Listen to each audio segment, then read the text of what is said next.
So hi guys, for today's video, nandito ako ngayon sa Goldilocks para bumili ng cake. Dahil napaka-special nga ng araw na ito, bibili natin ng cake ang ating birthday celebrant. So nakapamili na ako ng cake. Ito yung cake na nabili ko. Nasa counter na siya nilalagay ng pangalan. So habang inaantay natin, yung tinawag na nga ako sa counter, ito pina-check sa akin, yan, tama naman yung detalye. So pagka may cake, samahan din natin ng bulaklak, syempre samahan natin yan ng bulaklak. Habang tumatawid tayo ng kalsada, so doon ulit tayo bibili ng bulaklak sa ating suki. Yan, sukil-sukil na ako ni ate sa mga bulaklak. So, bukod naman sa napakamura ng bulaklak dito, napakasarap. Yan, kaya ako dito lagi namimili sa kanya. Ito na rin yung bulaklak, kagaya dati.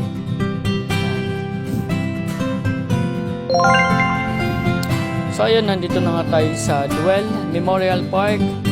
Dito natin i-celebrate ang kanyang birthday. Habang naglalakad ako, yan, tanaw-tanaw ko na ng mga tanawin. Napaka-ganda ng tanawin dito. Napaka-linis, napaka-green ng damo. Medyo kulimlim, maganda naman yung panahon na hindi masyadong mainit. So yun nga, nagsaset up ako ng flowers na binili ko sa bayan kanina.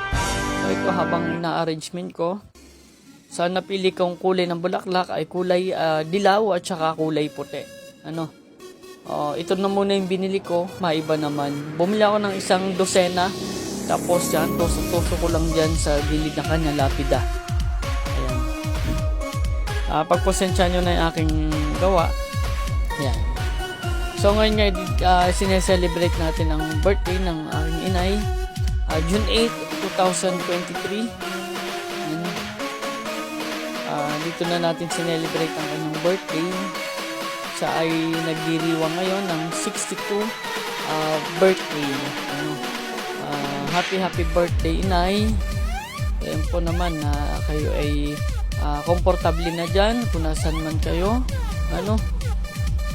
Yan. So kahit nga dyan na kayo, celebrate pa din natin ang inyong birthday. Ayan. Yan nga pala yung kandila na binili ko sa atin. Dumating na din sabay-sabay. So yan yung pinili na yung kapatid naman na bulaklak.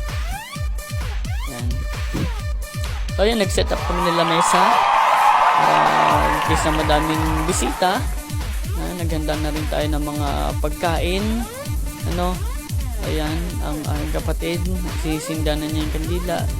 So, ayan, natapos na, picture. Ayan. Tapos, inaantay na lang natin yung bisita na parating. Kung may pupunta man, sana ay pupunta sila, kung sila mahiya. Ayan.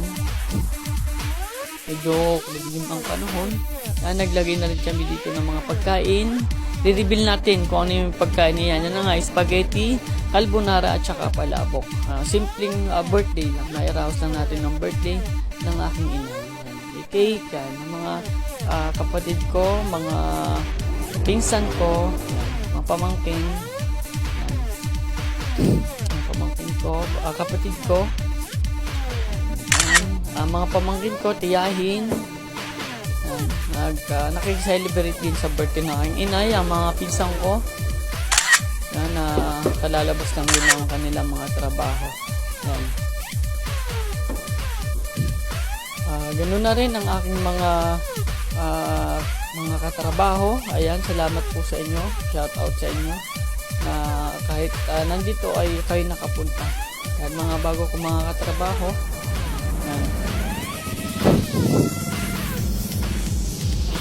ayan, celebrate namin ang birthday ng inay ng maayos at hindi umulan. So yun, nabot kami ng gabi. So yun ang aking pamangkin. Nabot na ng gabi, ayaw pang umalis dito. Pagmamasdan na dyan ng inay. So hanggang doon na lang po ang aking vlog. Salamat po at natapos po ang birthday ng aking inay nang hindi umulan. So salamat po sa patuloy na pagpapala mo sa aming Panginoon. Salamat po. Bye-bye.